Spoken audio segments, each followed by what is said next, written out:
Business today. Strategic management process does not end when the firm decides which strategy to pursue. Today's discussion will focus on the translation of strategic thoughts into strategic actions, which is the strategy implementation. Today's guest is Ms. Kimberly Fennis of CHAPTER07 Incorporated to share with us the secret behind the company's success on strategic implementation.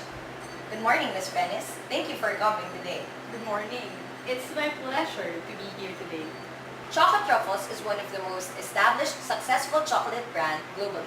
Could you relate to us the relevance of strategic implementation in your company's success? Kyle, just because, a company has successfully formulated a strategy doesn't mean that they will basically have a successful strategy implementation. Although strategy implementation is different from strategy formulation. Strategy formulation is positioning forces before the action, focuses on effectiveness, it is an intellectual process, requires good intuitive and analytical skills, and needs coordination among few individuals. Here, we think of strategies on how we will make our product unique, how we will sell it to the market effectively, and strategies for other divisions in the company, i.e. marketing, advertising, accounting, and the likes. On the other hand, strategy implementation is managing forces during the action, focuses on efficiency, it is an operational process, requires special motivation and leadership skills, and needs coordination among many individuals. Here, we execute strategies that will address the issues of the business, like for example on how we regulate employees' behavior through strictly implementing company policies and other internal controls. I guess one of the key factors that lead to your company's success is through addressing management issues, centralizing on strategic implementation. What are these common issues that should be considered for an effective strategy implementation and its importance to your business's success? That's right. Basically, those management issues that's central to strategy implementation include 1. Establishing annual objectives, devising policies, allocating resources, and lastly, managing conflicts. Annual objectives serve as guidelines for action, directing and channeling efforts and activities of organization members. They serve as standards of performance. Annual objectives are essential for strategy implementation for the following reasons. 1. Represent the basis for allocating resources. 2. Are a primary mechanism for evaluating managers. 3. The major instrument for monitoring progress toward achieving long-term objectives. And lastly, to establish organizational, divisional, and departmental priorities. Policies are instrument for strategy implementation.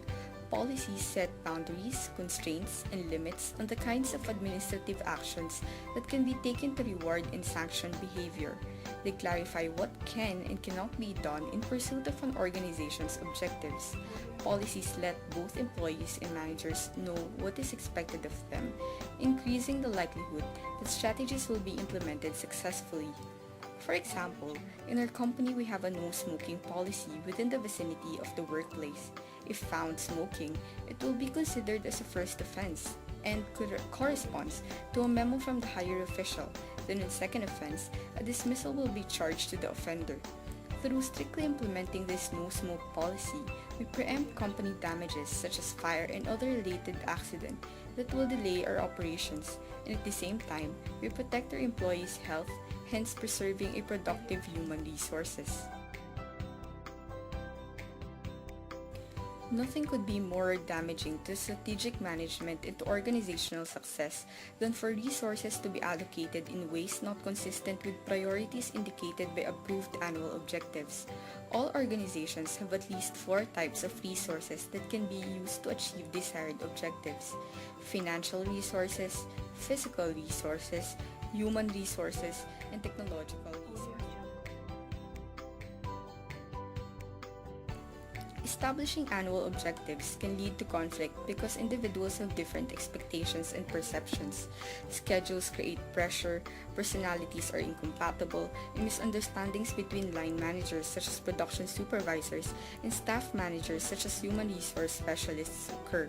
For example, a collection manager's objective of reducing bad debts by 50% in a given year may conflict with the divisional objective to increase sales by 20%.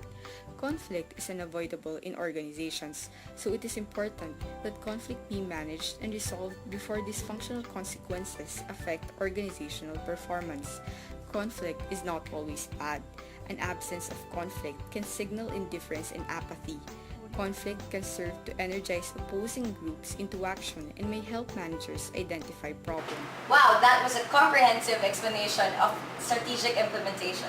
Thank you, Ms. Kimberly. I'm sure our viewers learned a lot about successfully implementing strategies in their own businesses. Well, that's a wrap. Thank you for watching.